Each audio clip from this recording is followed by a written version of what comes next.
Hi class, Dr. Dilmar here.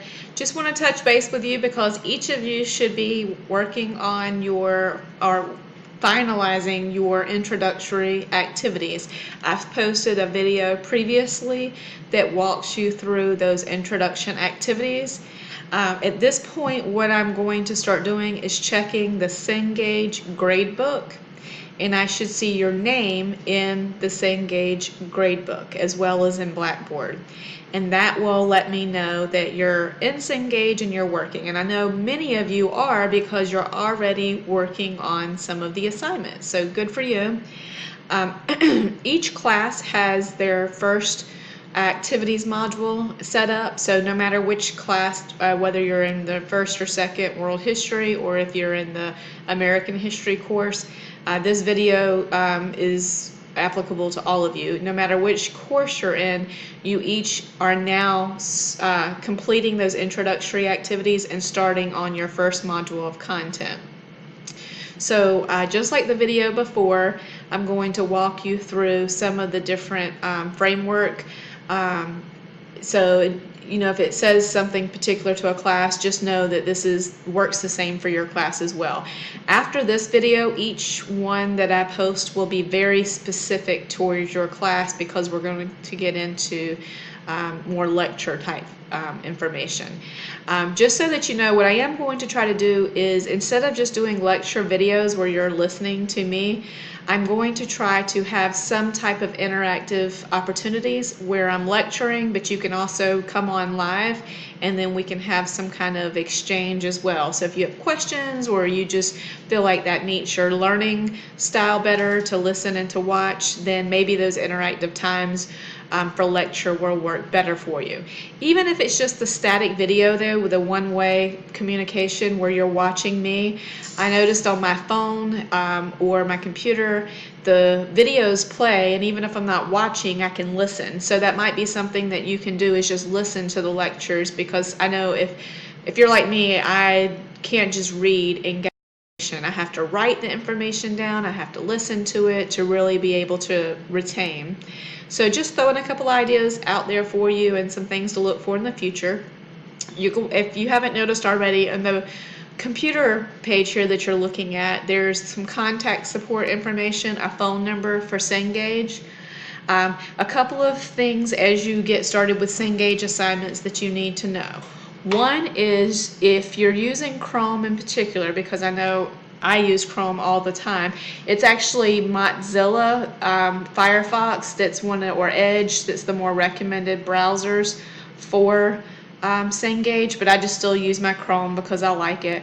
The only thing I have to do for Chrome is I have to go into my settings and I have to put in that Flash will be allowed, because in Chrome, Flash settings is automatically turned off, so it's blocked, but you will need Flash enabled in order to complete the Cengage assignments. Again, the customer contact support number is here for Cengage if you need some support. However, and I believe they have a chat button too when you log into your account, but you would have to log in yourself for that. I always just call the number. They are super helpful. They get things resolved right away anytime I need help. But just letting you know a couple of lessons learned that I've had, which is using Flash. The other one is that, you know, your pop-up blocker has to be off. So before you even get started, don't frustrate yourself. Make sure you check your settings for Flash. You take your pop-up blocker off. The other thing that I've noticed, and really honestly there's no rhyme and reason when I have to use this, is sometimes I will click on this link. So you go into content and assignments. This just happens to be world history. Again, it could be any of the other classes. So the first module that has assignments is after the introductory assignments. You see that all of these are due on, there's 2 assignments due on September the 8th. So I click into this module. The lecture materials are here.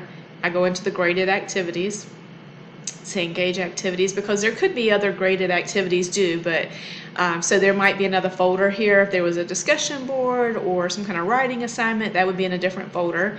Primarily though, we use Cengage activities, so you click on Cengage and that's the 2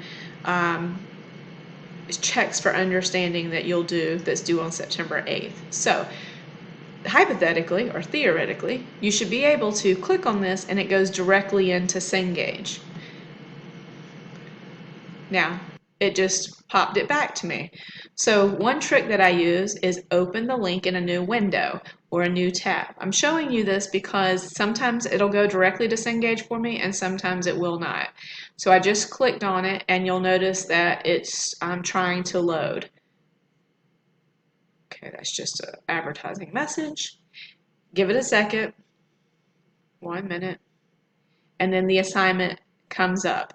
So if I click here, it goes into the assignment. If I want to go back to the course, back into the readings, just my whole course itself, I can click on this X. And this is all of the chapter readings and the assignments. So if I were to not go into Cengage through Blackboard, if I were just to log into my class, or if you were to log into your class, you could expand all here and you would be able to see all of the reading assignments. You'll see this says counts towards a grade. It's the exact same one that's in Blackboard. The only thing that you're doing when you log into Blackboard first is you're linking directly to this assignment. So if I click on this assignment that says counts towards a grade, that same page is going to show up that I showed you a few minutes ago. So I'm waiting because I know that I have to be patient. Again, lessons learned from working in Cengage. You just have to give it a few minutes, okay?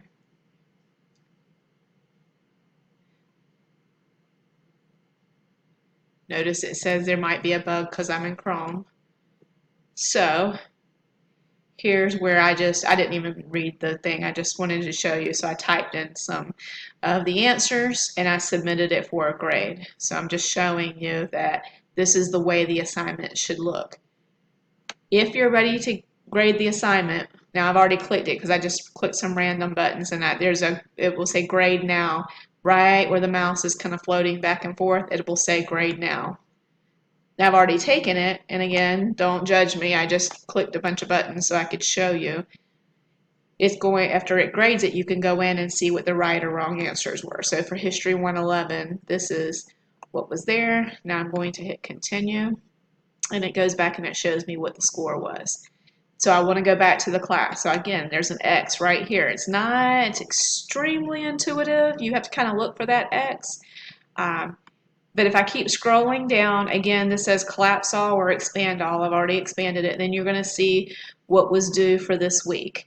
How did I know that was due in this week? Because it was linked in Blackboard. So just understand that this is the Cengage course. I can get directly into Cengage if I go to the Mind Tap, the Cengage Mind Tap login. Or I can go into Blackboard and it directs me straight to this page. If you've never signed into Cengage before and you click on Blackboard, it's going to take you to the login page for Cengage. Once you do that once, it just takes you directly to the class. So you're completing activities in Cengage, but it's linked to Blackboard. I just keep saying that over and over again because I know that for some students who haven't worked with Cengage before, you just have to kind of get used to that you're really working with two platforms that are linked together. So theoretically, you could go through and you could see what the graded assignments were. So see, we're in Chapter 3. Everything that says counts towards a grade, that's all the checks for understanding that you're going to do for this entire course. This is also your reading materials. So if you notice here for Chapter 5, you've got the chapter introduction, setting the scene, what will you learn. You've got the I just went back to that. Chapter 1, Section 1, reading material. So the goal is that you understand how the Cengage textbook is set up. So this is the textbook with the questions at the end of each section. Some are for a grade, some are not. The thing that the reason I'm showing this to you is because sometimes you might not want to log in directly from Blackboard. However, if we go back to Blackboard, you'll see that's the two links that were there before. So I could go back into content and assignments, and I could scroll down. You've got Module 2, those are 2 checks for understanding.